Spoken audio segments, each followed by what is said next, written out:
buenos días, hermanos. Los saludamos en el amor del Señor. Damos gracias a Dios porque nuevamente nos podemos reunir por estos medios. El Salmo 23 es un salmo de David. Nos señala: Jehová es mi pastor, nada me faltará. En lugares de delicados pastos me hará descansar. Junto a aguas de reposo me pastoreará. Confortará mi alma, me guiará por sendas de justicia, por amor de su nombre. Damos gracias al Señor porque Él es el que conforta nuestra alma. No podemos dejar pasar esta oportunidad para tener en nuestras oraciones a nuestra hermana Natalie, la cual ha sufrido la pérdida de su pequeño hijo Samuelito. Estamos convencidos que es el Señor el que confortará su alma. También estemos orando por nuestra hermana Verónica. Y es por eso que como iglesia estamos elevando nuestras oraciones para que conforte el Señor el alma de toda su familia. Oremos. Amado Señor y Padre eterno, estamos en esta hora, oh Señor, alabando tu nombre. Damos gracias, oh Señor, por este día. Damos gracias, oh Señor, porque tú eres quien conforta nuestra alma.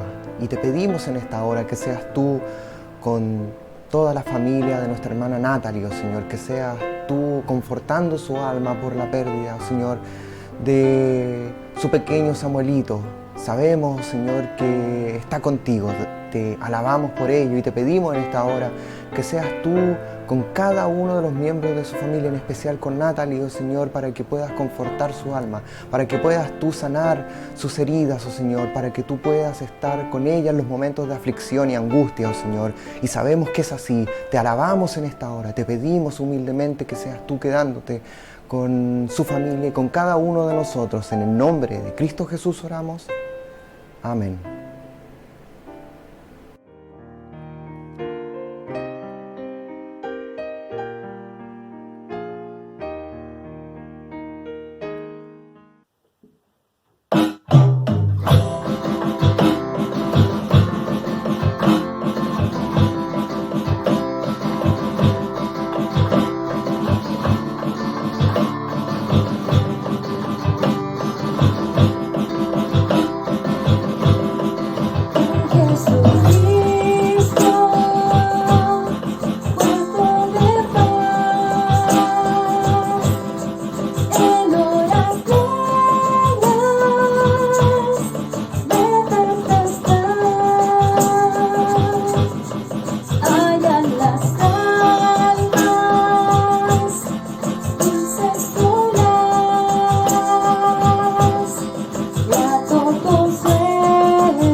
Buenos días, hermanos, los saludo en el amor del Señor. Doy gracias a Dios porque puedo nuevamente compartir una porción de su palabra, un poco también para recordar ideas que se nos olvidan muchas veces o simplemente para reflexionar sobre la palabra del Señor. Voy a pedir que abra su Biblia en 1 de Corintios 1:9. Vamos a tener nuestro texto para reflexionar en el día de hoy. Y dice así la palabra del Señor, 1 de Corintios 1:9. Fiel es Dios, por el cual fuisteis llamados a la comunión con su Hijo Jesucristo, nuestro Señor. Oremos. Bendito Dios y Padre eterno, te alabamos en esta hora y damos gracias porque podemos leer tu palabra, oh Señor, y podemos transmitirla, oh Señor, a los demás, podemos recordarla, podemos reflexionar en tu palabra. En el nombre de Cristo Jesús te pedimos que esta palabra sea con cada uno de nosotros y que podamos ponerla en práctica. En el nombre de Cristo Jesús oramos. Amén. Bien, el tema y la reflexión del día de hoy la he titulado La Iglesia con la seguridad de la fidelidad de Dios. En primer lugar, fiel es Él. En segundo lugar, llamados por Él. Y en tercer lugar, nuestro Señor es Él. Vamos viendo entonces, la iglesia con la seguridad de la fidelidad de Dios. En primer lugar, Dios es fiel. Existen variadas promesas que hace Dios en la Biblia, ¿verdad? Y cada una de ellas las cumple a cabalidad. Están las promesas que le hace a algunos personajes en forma particular y específica, y hay otras promesas que son para todos sus hijos. Pero en términos generales, Dios siempre cumple con sus promesas. Hay una promesa que atraviesa toda la Escritura y tiene un punto más alto en Jesucristo. El pacto que Dios hace de tener a un pueblo apartado para sí, perseverándolo, cuidándolo, ayudándolo y salvándolo. No olvida la promesa que Dios hace desde el Edén, pasando por Abraham, Isaac, Jacob, hasta la manifestación en su Hijo Jesús, ¿verdad? Y que en nuestros días sigue vigente hasta que Cristo vuelva. A modo de concepto general, y ya nosotros ahora con los estudios bíblicos que las personas han hecho, teólogos han hecho a través de la historia y lo que la teología nos puede entregar, sabemos que el hombre, en primer lugar, es incapaz de acercarse a Dios, incapaz de salvarse por sus propios medios, por causa del pecado, ¿verdad? Es la llamada depravación total. El salmista nos señala en el Salmo 14:3, todos se desviaron, a una se han corrompido, no hay quien haga lo bueno, no hay ni siquiera uno. Bien, también se nos señala que el hombre por naturaleza está muerto por el pecado. Esto lo vemos algunos textos que nos apoyan en esto. Romanos capítulo 5, versículo 12, que nos señala: por tanto, como el pecado entró al mundo por un hombre y por el pecado la muerte, así la muerte pasó a todos los hombres por cuanto todos pecaron. Bueno, si nos quedamos acá, es bastante trágico nuestra existencia, ¿verdad? Estamos todos muertos en pecado, no podemos acercarnos a Dios por nuestros propios medios. Pero a pesar de eso, a pesar de que en principio estamos alejados de Dios, a pesar de eso, es Dios mismo escogiendo, sin condiciones, incondicionalmente, elige a su pueblo, a su iglesia. Por ejemplo, esta es una pregunta que ya hemos discutido en algunas ocasiones y se la he planteado. ¿Por qué la nación de Israel es la escogida por Dios? ¿Por qué es el pueblo apartado para Dios? ¿Tiene algo especial? Bueno, Deuteronomio 7, del 6 al 8, nos señala la respuesta a esta interrogante. Y nos dice: porque tú eres pueblo santo para Jehová tu Dios. Jehová tu Dios te ha escogido para hacerle un pueblo especial, más que todos los pueblos que están sobre la tierra. No por ser vosotros más que todos los pueblos os ha querido Jehová y os ha escogido, pues vosotros, y escuche bien, escuche esto, pues vosotros erais el más insignificante de todos los pueblos, sino por cuanto Jehová os amó y quiso guardar el juramento que juró a vuestros padres, os ha sacado Jehová con mano poderosa y os ha rescatado de servidumbre de la mano de Faraón, rey de Egipto. Bueno, en primer lugar vimos entonces que Dios es fiel. Y en segundo lugar, vamos a ver la iglesia con la seguridad de la fidelidad de Dios. En segundo lugar, vemos que somos llamados por Él. Fiel es Dios por el cual fuisteis llamados a la comunión con su Hijo Jesucristo. Bueno, este plan maravilloso que tiene Dios para salvar a los suyos es por amor. Por amor es que Dios mismo mira su creación, ¿verdad? Y decide escoger sin condiciones a su iglesia. Este es un gran regalo que no merecemos, como veíamos. Es por su gracia que nos entrega esta oportunidad. Pero esto no es para todos. Este es un plan limitado, ¿verdad? Existe un número limitado de personas a las cuales Dios salva. Muchos al escuchar esto pueden decir, pero qué injusticia, ¿verdad? Qué injusticia es la que tiene Dios. ¿Por qué a unos salva y a otros condena? ¿Verdad? No tenemos la respuesta para todo esto, pero solamente sabemos que por amor Dios salva. Debemos dar gracias a Dios entonces por la salvación, por salvarnos de la condenación eterna, por salvarnos de su ira, pero por eso mismo debemos predicar y predicar su palabra, porque a través de la predicación de su palabra es que se produce la fe. Romanos 10:17, así que la fe es por el oír, y el oír por la palabra de Dios. ¿Verdad? Fiel es Dios, por el cual fuisteis llamados a la comunión con su Hijo Jesucristo. Acá la palabra llamados, ¿verdad?, es kaleo, que tiene su raíz en algo bueno, en algo honroso, pero se hace hincapié al llamar propiamente en voz alta, pero usado en una variedad de aplicaciones, de directa o de otra manera. Por ejemplo, convidando a alguien, convidar o decir, invitar a alguien. Esto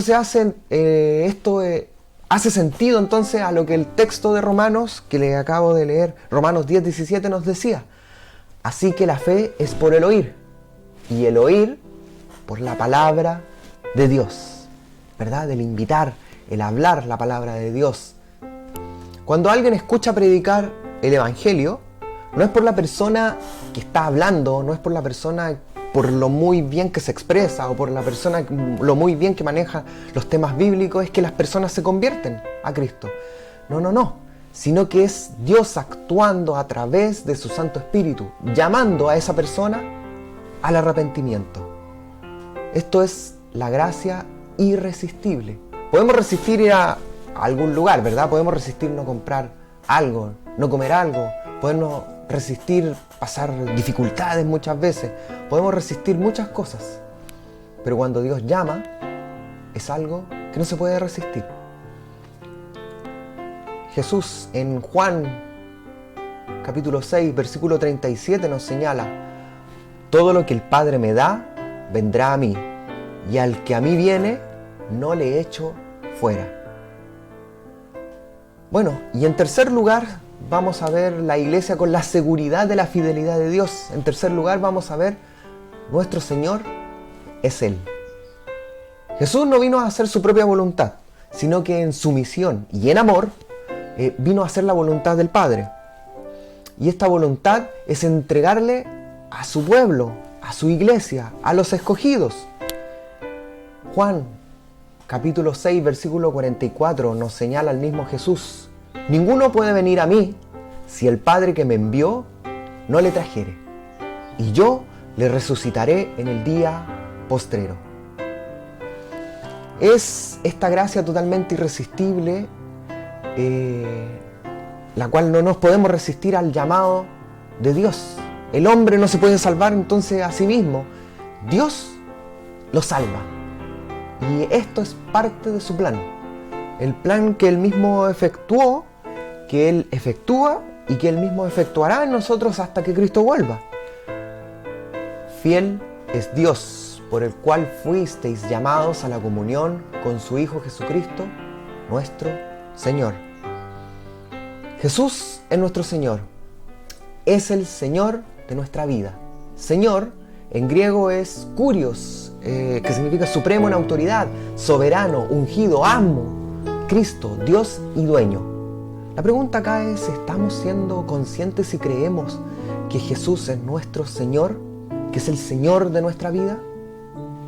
Si vemos 1 Corintios 1, del 4 al versículo 9 que estamos leyendo, es Pablo diciendo que por la gracia de Dios dada en Cristo Jesús es que podemos creer en todo.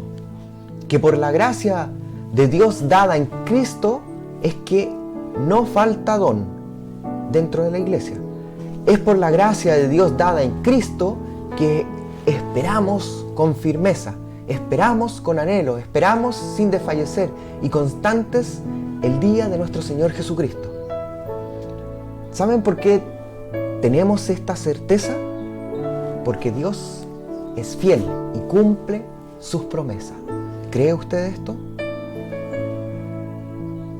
1 Corintios 1, de los versículos 4 al 9, nos señala: gracias doy a mi Dios siempre por vosotros, por la gracia de Dios que os fue dada en Cristo Jesús, porque en todas las cosas fuisteis enriquecidos en Él, en toda palabra y en toda ciencia, así como el testimonio acerca de Cristo ha sido confirmado en vosotros, de tal manera que nada os falta en ningún don, esperando la manifestación de nuestro Señor Jesucristo, el cual también os confirmará hasta el fin, para que seáis irreprensibles en el día de nuestro Señor Jesucristo. Fiel es Dios, por el cual fuisteis llamados a la comunión con su Hijo Jesucristo, nuestro Señor. Es el Señor que nos da la fortaleza, la constancia para perseverar hasta que Cristo vuelva. ¿Cómo lo hacemos esto? Cosas simples que hemos siempre dicho: leyendo su palabra, orando, predicando su palabra. En fin, es a través de la predicación es que las personas pueden llegar a Cristo. Entonces, fiel es Dios, por el cual fuisteis llamados a la comunión con su Hijo Jesucristo, nuestro Señor. Bueno, a pesar de los momentos difíciles en los cuales estamos pasando, que el mundo está pasando, es que es el Señor el que nos ayuda a enfrentar todas las dificultades. Amados hermanos, es Dios mismo manteniendo y efectuando su plan maravilloso, no cambiando el juramento de salvar a los suyos, porque fiel es Dios. Fíjese que Hebreos capítulo 10, versículo 23 nos señala: mantengamos firme, sin fluctuar, la profesión de nuestra esperanza, porque fiel es el que lo prometió. ¿Verdad? Nuestra esperanza es Jesucristo, que nos hace aptos para ir al Padre, llamados a la comunión con su Hijo Jesucristo. Bueno, Romanos 8:17 nos señala: y si hijos, a propósito de hijos, y si hijos, también herederos, herederos de Dios y coherederos con Cristo, si es que padecemos juntamente con Él, para que juntamente con Él seamos glorificados. Glorificados cuando nuevamente Cristo vuelva en la resurrección gloriosa que nos da esos cuerpos incorruptibles, como lo describe el mismo Pablo en la primera carta a los Corintios, en el capítulo 15. Sabiendo que el mismo Jesús viene a cumplir lo que el Padre le encomienda, pero también teniendo en cuenta que el Padre y Jesús uno son, como lo dice el mismo Jesús en Juan capítulo 10, versículo 30. Yo y el Padre uno somos. Debemos conocer a Jesús y conoceremos también la voluntad de Dios. ¿Cómo le conocemos entonces? Pues, como se lo he señalado, leyendo su palabra, o sea, leyendo la Biblia, orando, compartiendo con los hermanos en la fe. Debemos conocer a Dios. Para terminar, les dejo un texto, Deuteronomio 7:9, nos señala: conoce, pues, que Jehová tu Dios es Dios, Dios fiel, que guarda el pacto y la misericordia a los que le aman y guardan sus mandamientos hasta 1000 generaciones. Entonces, la iglesia con la seguridad de la fidelidad de Dios. En primer lugar, fiel es Él. En segundo lugar, llamados por Él. Y en tercer lugar, nuestro Señor es Él. Oremos. Amado Dios y gran Padre eterno, te alabamos en esta hora y te damos gracias porque tú eres el mismo ayer, hoy y siempre. Te alabamos por ello. Te pedimos que seas tú ayudándonos a poder transmitir esta palabra, oh Señor, a quienes no te conocen. En el nombre de Cristo Jesús oramos. Amén. Mas el Dios